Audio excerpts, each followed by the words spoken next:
My sister and niece are coming to live with us. Henry, my husband, surprised me by suggesting that I, a stranger in this situation, should find a cheap apartment to move into. I was shocked and couldn't believe what I was hearing. The house we live in actually belongs to my in-laws, but it's under my name.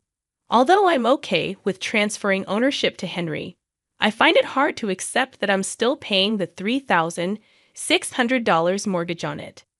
After thinking about it for a while, I smiled and told Henry that I could move out. But then I would want a divorce. Henry smirked back at me and said, "Well, Dad's gone, and you're of no use to me anymore." He seemed almost casual about it. "Since you brought it up, don't expect any share of the property," he added condescendingly. Feeling hurt, I lowered my face and covered my mouth. "Okay," I replied, trembling as I heard the shakiness in my voice. Henry burst into laughter. "Cry all you want. Did you think I'd beg you to stay? Blame yourself for being abandoned by your husband," he taunted. I held back my tears, or rather my laughter. Henry had no idea what was coming for him. To distract myself, I thought about where I would live next. Oh, that place would be perfect. A $2 million luxury condo came to mind. Let me tell you a bit about myself. I'm Lisa, 34 years old, and my husband, Henry, is 36. He works as a staff member at a private girls' high school. He's quite popular among the students, often receiving multiple gifts on his birthday. Whenever this happens, he acts like he's annoyed, as if to say, "Give me a break." Once I jokingly mentioned to him not to make that face in front of the girls who give him those gifts. He just clicked his tongue in response. "But why do they give them to me, even though I wear a wedding ring?" he asked. "It's nice to receive gifts from them." I reminisced, recalling my own high school days when I had a crush on a teacher who was 10 years older than me. Henry often warns about workplace scandals spreading viciously. Thankfully, despite the attention from young students, I never worried about him crossing the line. His earnestness probably comes from his father, who was also a teacher. We currently live with Henry's parents in their house. Our plan was to move out once we had kids, but unfortunately, that hasn't happened yet. I also work part-time, but we don't have much savings beyond what Henry brings in.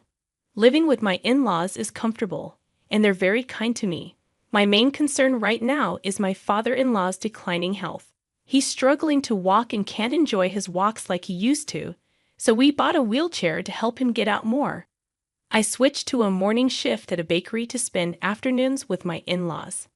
I don't have my own parents anymore, so I treasure my in-laws like they're my own. My parents left me some inheritance, but I still wish they were here. Henry has an older sister named Kelly, several years older than him.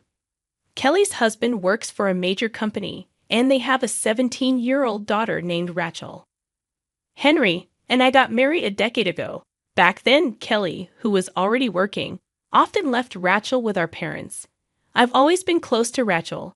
She adores me like a real sister. Even though Rachel doesn't need to stay with us anymore, we still keep in touch regularly. On the other hand, Kelly and I never really got along. The first time I met her parents, Kelly's first comment to me was, "I thought he would choose someone cuter," and she laughed. Henry didn't defend me, and if his parents hadn't been upset with Kelly at that moment, I probably wouldn't have married Henry. I don't judge people solely by their looks. What's inside matters to me for marriage. Henry later said he valued what was inside, trying to make amends, but it didn't resonate with me. I felt his parents cared for me more, immediately getting upset on my behalf. That's when I decided I wanted to repay my in-laws for their kindness, since I couldn't do so for my own parents. Lately, Kelly often comes back home and talks with Henry and his parents, but she doesn't speak to me directly about it. Apparently, Kelly and her husband are constantly arguing, despite both working. She gets criticized for not doing enough housework. "Well, if I had a part-time job like Lisa, I could handle the housework too. But I work full-time," she snidely remarked, glancing at me. Kelly often compares herself to me, probably because her parents defended me when we first met, and Henry ended up defending me later. Lisa only manages because her mom helps her. If she were alone, she wouldn't cope at all. Henry chimed in, laughing. When our eyes met and my mother-in-law looked coldly at me, Henry quickly changed the subject. But Lisa is really trying hard, you know. She's been taking care of Dad since his legs got bad, ignoring Kelly's surprised look. I went to the bedroom, worried, and called Rachel. She said calmly, "Oh, that's just Mom being unreasonable."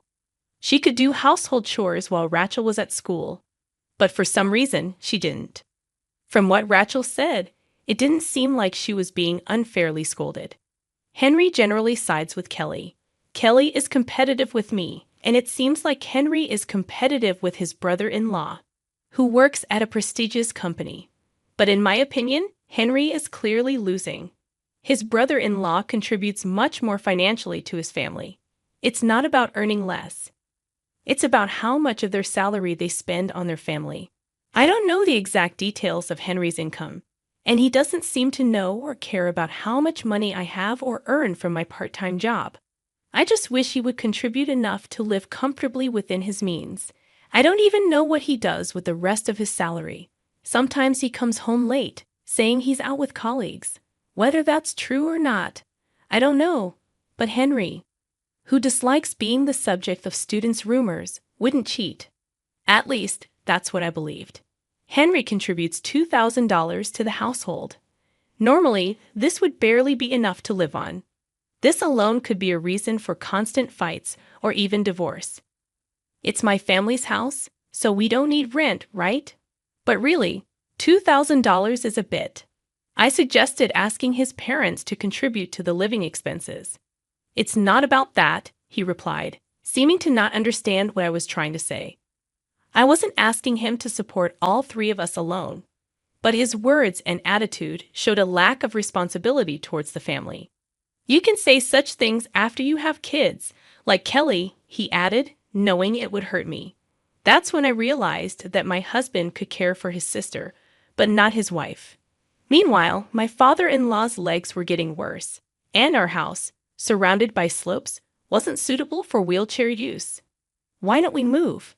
I proposed to my in-laws when Henry wasn't around. "We can use the money from selling this house, and I'll pay the remaining loan." My in-laws exchanged glances, but said, "You shouldn't have to bear such costs. You're already contributing more to the living expenses than Henry, aren't you?" My mother-in-law said apologetically. "It's okay," I assured her. "I have an inheritance from my parents. Using it for you would make them happy. By then, I may have lost almost all my love for Henry." Despite my growing concerns, I still liked my in-laws and wanted to continue living with them. We spoke to Henry, and we all agreed to move to a new house that we remodeled for accessibility. We installed handrails to make it easier for my father-in-law to get around. The new house is much more comfortable for him. In the old house, even going to the bathroom was difficult, but now he can move around safely. Initially, my in-laws were hesitant, but they agreed when I made one condition: to keep the new house in my name without telling Henry. They also didn't want Henry to know about my inheritance. "If Henry learns about your money, he'll rely on you even more." "We can't allow that," my father-in-law said, trying to protect me from Henry relying on my parents' inheritance. His concern touched me deeply. "I wish I was healthier and not such a burden," my father-in-law apologized. "It's not a burden at all.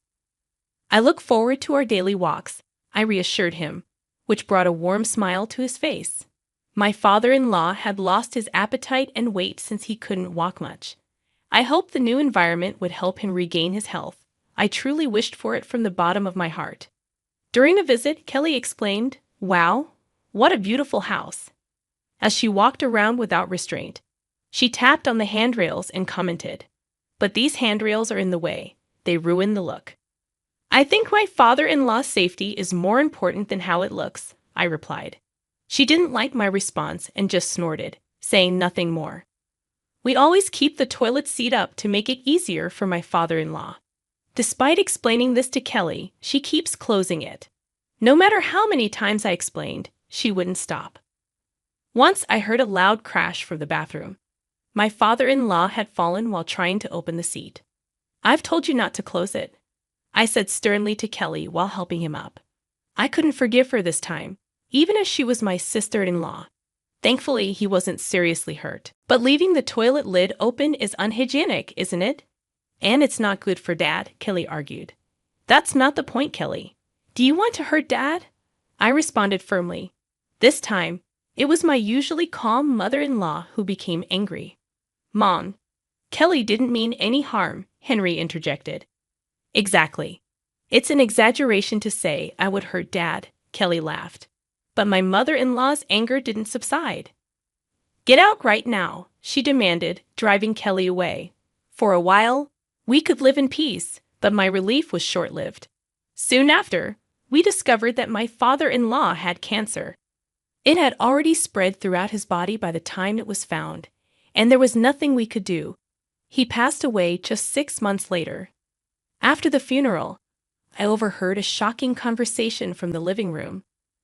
Now that Dad's gone, this house will be yours, right? Henry speculated. I wonder. Maybe it's left to Mom when mother-in-law's face tensed up. But it's good he didn't suffer long. Caring for him would have been hard, right? Henry added callously.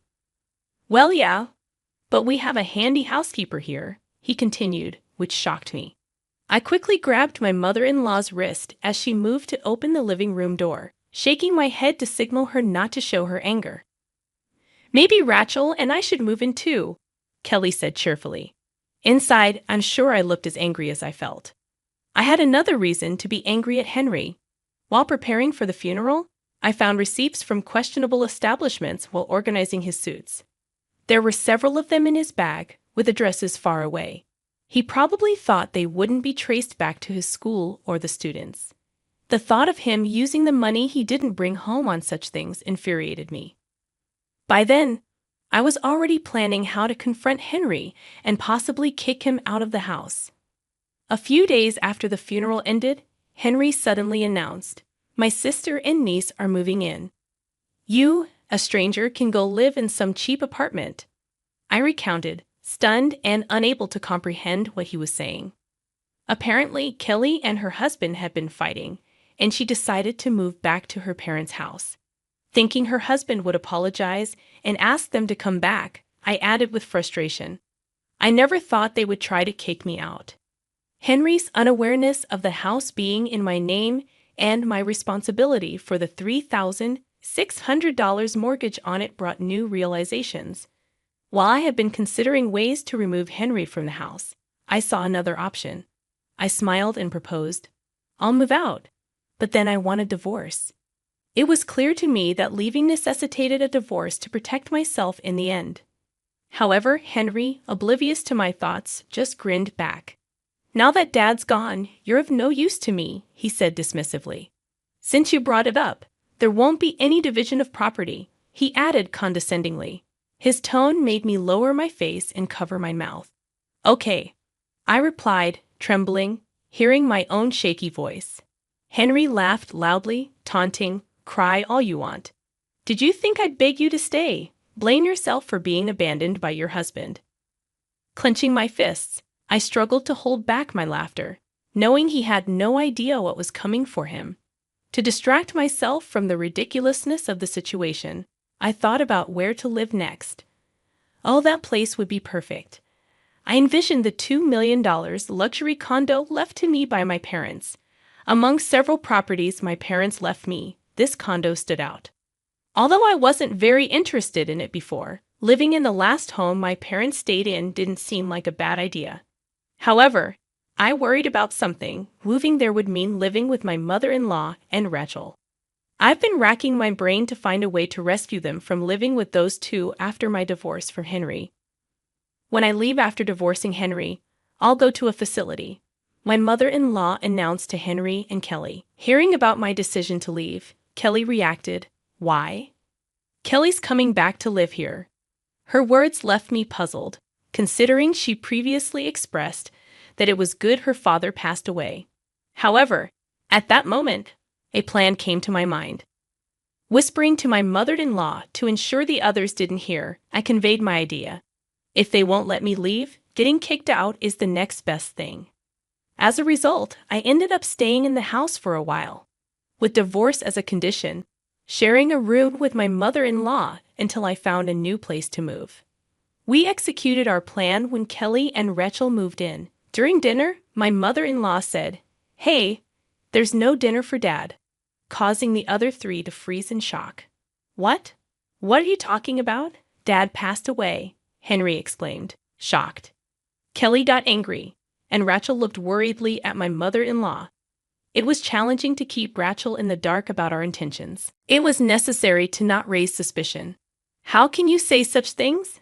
Apologize to Dad. It's bad luck to talk like that, right, Dad?" My mother-in-law spoke to the empty chair where my father-in-law used to sit. I prepared a meal for him too, maintaining the charade. She continued to behave as if my father-in-law was still there. "If you close the toilet lid, Dad will be troubled," my mother-in-law said, aimed at punishing Kelly and Henry for their previous behavior toward my late father-in-law. I also wanted to see if they would take responsibility for taking care of my mother-in-law. Kelly roughly grabbed her hand and took her to his portrait. "Where's Dad?" "He's gone." "Look, there's the altar," Kelly replied, unfazed. My mother-in-law sat down opposite the altar. "He's right here," she said, her gaze toward the altar. "Beyond all your horrible words and actions, Dad is watching. Always," my mother-in-law said in a calm, cold voice. Kelly looked horrified and cried, "Stop it," before leaving the room. As expected, Kelly was the first to crack. "Mom's gone, silly, but the doctor says there's nothing wrong with her, right?" Henry whispered. "Yes, she acts completely normal in public and in front of the neighbors. It's driving me crazy," Kelly replied. "But we still have the mortgage to pay, and without Mom's pension," they whispered in the living room, unaware that I was listening while doing the dishes. "Finding a facility won't be easy, and it's expensive," Kelly said. "Can you afford it?" Henry asked. "Of course not." "I have to pay Rachel's college tuition until she graduates," Kelly replied. It seemed they were more concerned about the mortgage and money than about my mother-in-law. I turned off the tap and interrupted their conversation. "I found a new home. I can take Mom with me until we find a good facility," I announced. They looked at each other in surprise. "And about the mortgage?" "I've been the one paying it," I continued. "What? Really?" Henry mumbled to himself. "The part-time income minus living expenses. That's the amount that can be paid," I said, pretending not to hear. I smiled at Henry. "If Mom and I leave, I'll transfer the ownership and mortgage payments to you, okay?" "Okay," he simply replied. I felt relieved that I could protect my mother-in-law. But then a new problem, or rather, a convenient situation, arose. Rachel returned home from high school and approached me with a serious look for a consultation. She suspected Kelly might be having an affair. Apparently, one of Rachel's friends saw Kelly walking arm in arm with a man in a suit at night, someone different from her husband. The friend who knew Rachel's dad confided in Rachel that it was definitely not her father. On further inquiry, I learned these sightings happened while Rachel was at school.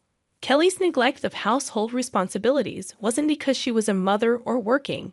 It was due to her affairs during the hours Rachel was away. I assured Rachel to leave this matter to me and made her promise not to tell anyone. Then I quickly hired a private investigator to look into Kelly's infidelity. Maybe Kelly felt relaxed since she was separated from her husband, or perhaps she was contemplating divorce as well. Kelly's guard slipped too soon. They were still legally married. The evidence gathered by the investigator confirmed her affair, leading her husband to initiate divorce proceedings. Rachel was to live with her father, and Kelly faced demands for child support. Relieved, my mother-in-law and I left the family home and moved into the $2 million condo. One peaceful evening, the doorbell rang unexpectedly. When I checked, Henry and Kelly were there. "What do you want?" I asked, feigning ignorance. "You're not answering your phone," Henry retorted angrily. "I'll be right out," I told my worried mother-in-law, not intending to let them into the house or even past the automatic doors. I thought I'd let them off the hook if they had stayed quiet. Sighing, I went out to the entrance hall. "Let's not talk here," I suggested and drove us to a nearby cafe. In the car, Henry kept asking, "How can you afford to live in such a fancy condo?" "It was left to me by my parents. I had been renting it out until now," I replied. "Why didn't you tell me something so important?" Henry demanded. I felt a twitch in my temple. Why should I? I'd always contributed my share for living expenses, and this property doesn't fall under property division after all. At the cafe, their real concern turned out to be the mortgage of the family home. "Why is it so high? $3,600 a month." Henry fumed in a raised voice, barely containing his desire to yell. I sipped my coffee slowly and then smiled. "That's the value of living in such a house, isn't it? Don't joke around." Henry slammed the table, drawing attention. Kelly intervened, trying to calm him down. "But Lisa, you should have mentioned such a high mortgage."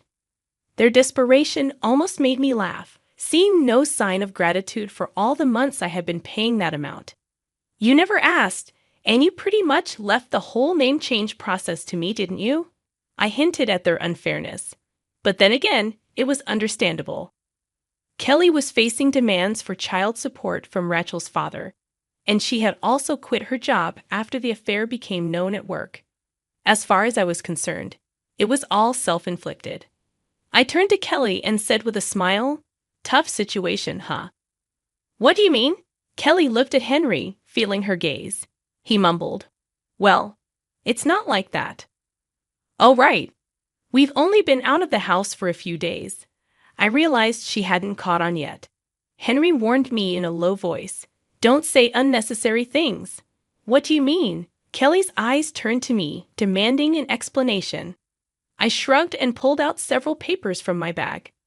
"He only puts in $2,000 and spends the rest at places like these," I said, laying out dubious receipts on the table. "What is this?" "You've been going to these kinds of places." Kelly expressed her disgust and outrage, reading the names of the establishments aloud. "You're an idiot. That's disgusting." Kelly's outburst, after tossing away the receipts, seemed to hit a nerve with Henry. "What are you talking about? You're the one who's disgraceful, having an affair with a colleague." Their ugly spat unfolded right before me, making me want to tell them they were both equally to blame.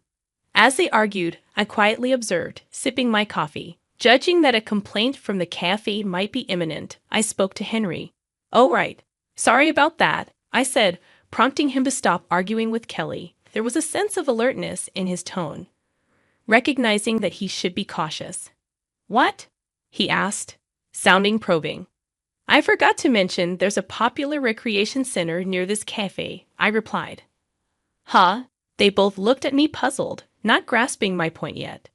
"Many students hang out here after school," I whispered to Henry, leaning in. "See familiar uniforms everywhere. I wonder how many of them are here."